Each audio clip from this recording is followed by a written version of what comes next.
Hello, everyone, and welcome to another Navis Nobilite. And I am Captain Zelnick, and I am continuing the ship overviews for Chaos, going over the Idolator class Raider. This is the largest of the Chaos escorts at 45 points. It is the proverbial Lance escort. It's the Chaos equivalent of the Firestorm, and it has a couple of interesting tricks up its sleeve. Now, obviously, it's significantly more expensive than the Firestorm being 40 points, with the Idolator at 45. Looking at its stat line, you'll see where the points go into. It is a single hit escort like all other escorts. It has 30 centimeter speed, so it is really, really, really fast for its size. It is a very, very zippy little escort. It has a 90-degree turn, one shield, 5 up armor, and 2 turrets. So obviously a very similar stat line to the Firestorm with the exception of its speed. The weapons battery, the armament includes a weapons battery at 45 centimeters that fires 2 shots at front, left, right, and a lance battery at 30 centimeters firing 1 shot out the front.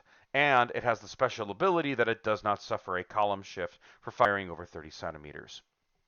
So this particular escort has a reach that really no other escort in the game can actually claim to have. It is a very accurate, very long range sniper vessel almost. Now, in large groups, this firepower can become something rather impressive, but really this lance battery provides it a unusual conflict in tactical use. So what I mean by that is this is pulling you to move your escorts head on towards the enemy, while this weapons battery is far more advantageous to be moving a beam against the enemy. So which one do you do? And that forms a pretty substantial conflict in the use of this escort. Now, obviously, this is a very expensive but astoundingly effective vessel to be used in large numbers against any Eldar player because it has incredibly fast speeds and its firepower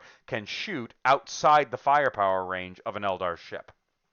And as I've mentioned before, even one dice, one weapons battery against an Eldar is dangerous. Having a 45 centimeter shot at front, left, right is very advantageous against the Eldar. Now, against other targets, this vessel, again, it's conflicted in its nature. You either want to have it a beam or you want to have it facing the enemy. But when you're facing the enemy, you're not really utilizing the fullest potential of the firepower.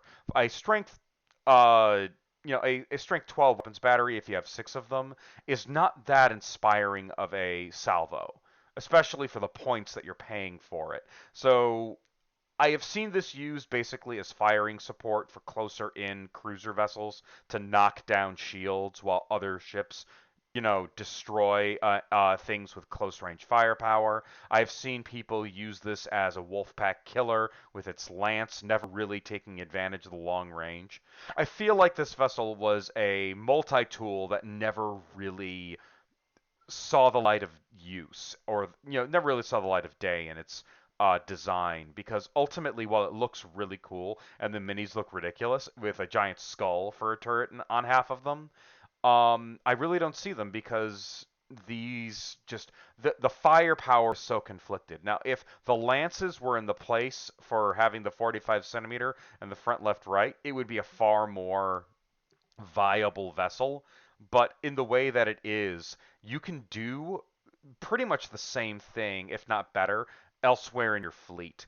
So the Idolator is pretty rare as a vessel to be taken, but it is a really good source of, relatively cheap lances.